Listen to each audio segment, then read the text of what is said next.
A New Jersey man was once facing 92 years inside of a federal prison for impersonating Tom Brady.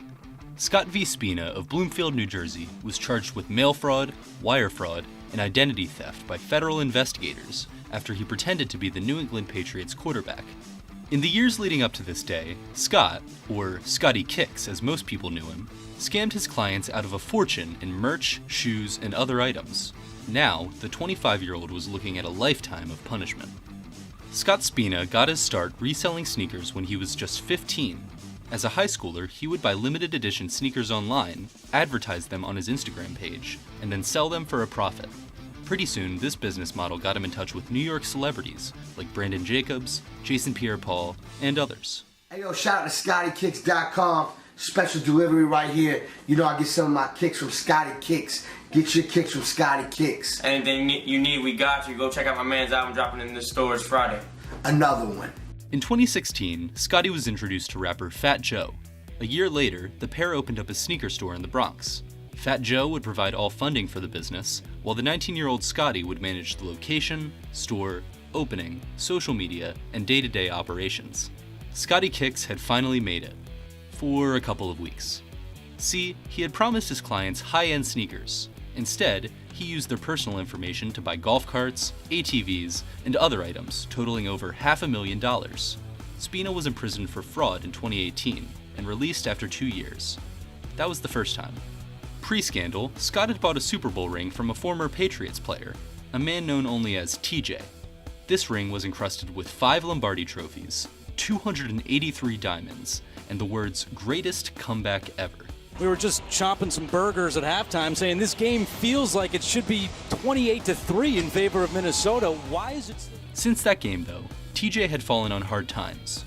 Luckily for him, Scotty stepped right up to pay for the ring. Unluckily for him, he did it with a bad check. No word on whether he signed it Scotty Kicks. TJ had also informed Scott about quote-unquote family rings. Family rings are rings given to players, upon request, for close friends and family members. They're 10% smaller than the real thing and contain 265 diamonds compared to 283. Other than that, they're pretty much identical. He called Jostens, a company that I mostly remember for hawking $100 class rings to high schoolers. Turns out they also handle the big guys too. Scotty ordered 3 rings under TJ's name, telling Jostens that they were to be a gift for his quarterback's baby. The name on the ring? Brady. Scotty then contacted a well-known ring dealer in Southern California. He told the man that Tom Brady had bought the rings for his 3 nephews, who'd then sold them to him. The man agreed to pay $80,000 for the jewelry. The buyer soon became suspicious, however, that Tom Brady did not, in fact, have any nephews.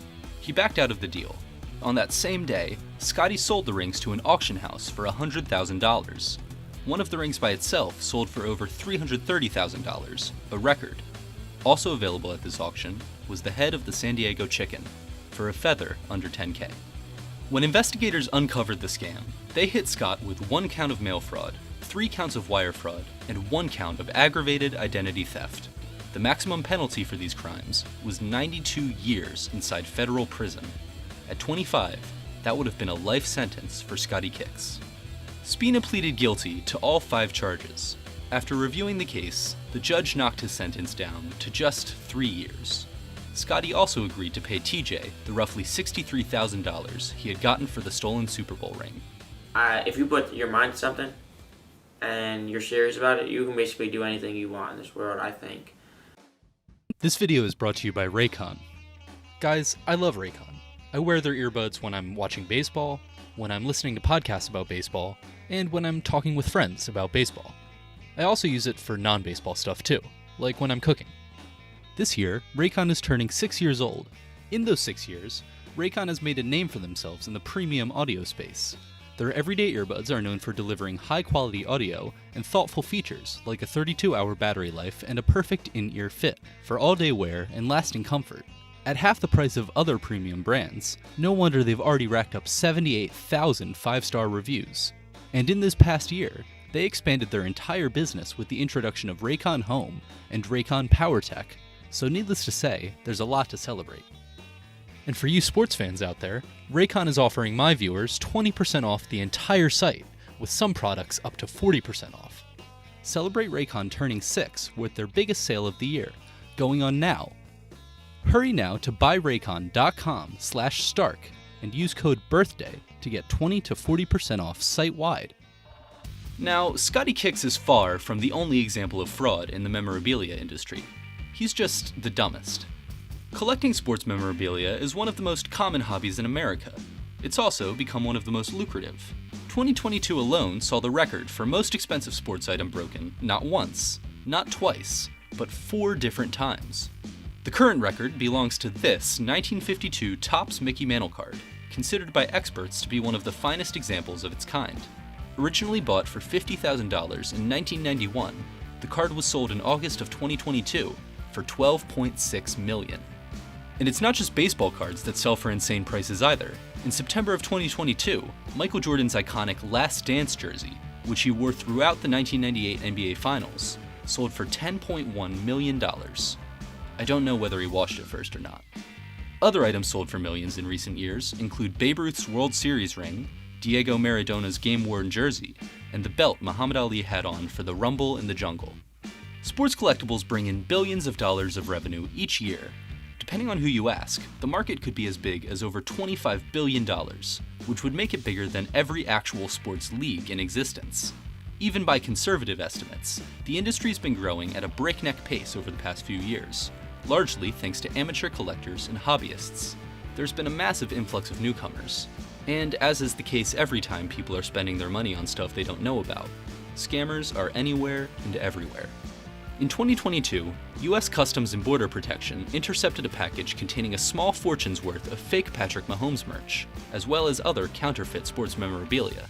The package contained 30 fake Tampa Bay Buccaneers Super Bowl rings, 110 fake Atlanta Braves World Series rings, 10 fake Milwaukee Bucks NBA championship rings, and 80 fake Kansas City Chiefs Super Bowl rings.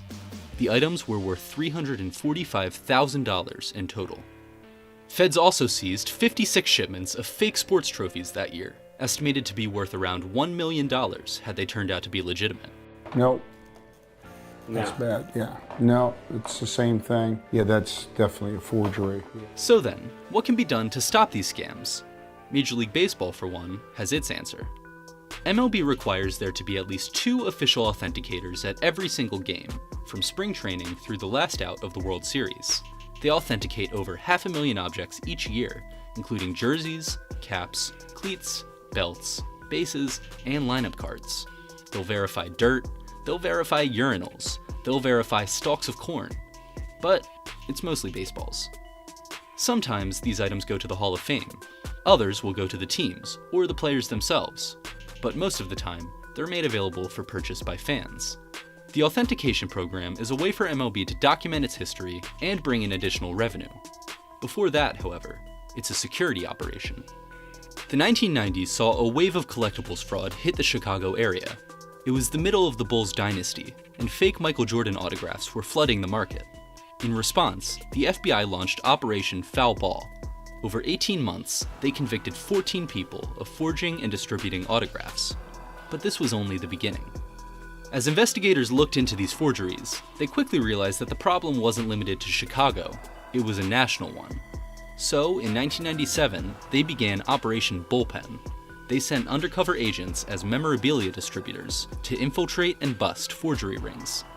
Conspirators bragged to the agents that their forgeries were better than the other forgers they knew.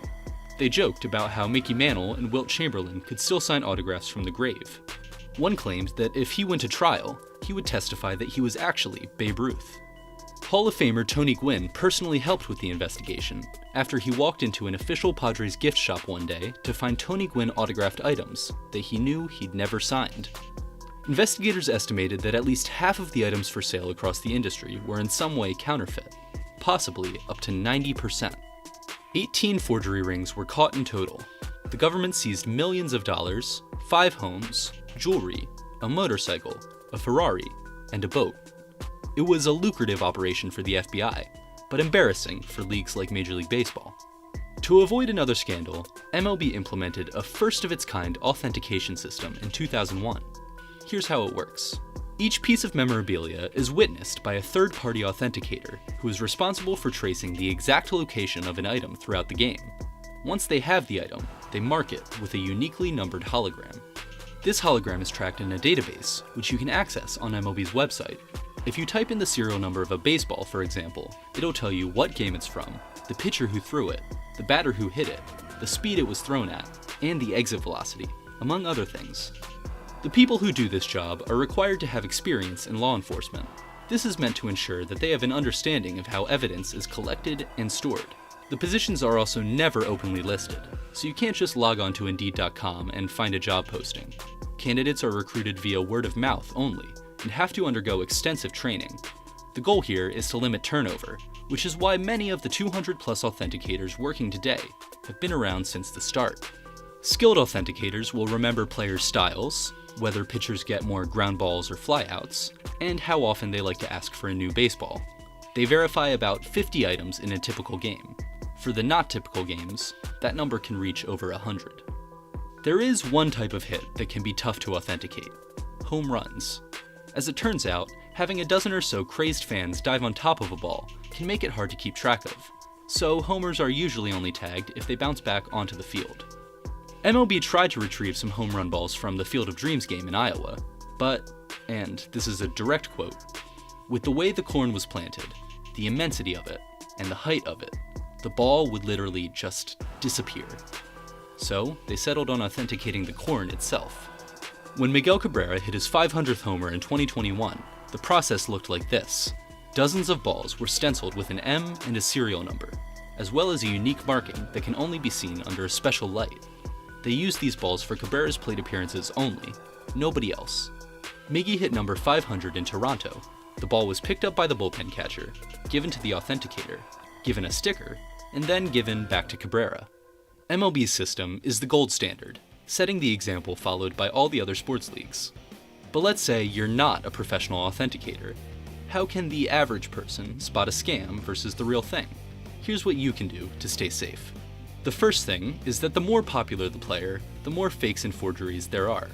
Half of the fakes confiscated by the FBI in the 90s were Michael Jordan memorabilia. Now, eBay is one of the most common ways for scammers to take advantage of people. If a seller on eBay has multiples of a rare card, that's usually one sign that it's too good to be true.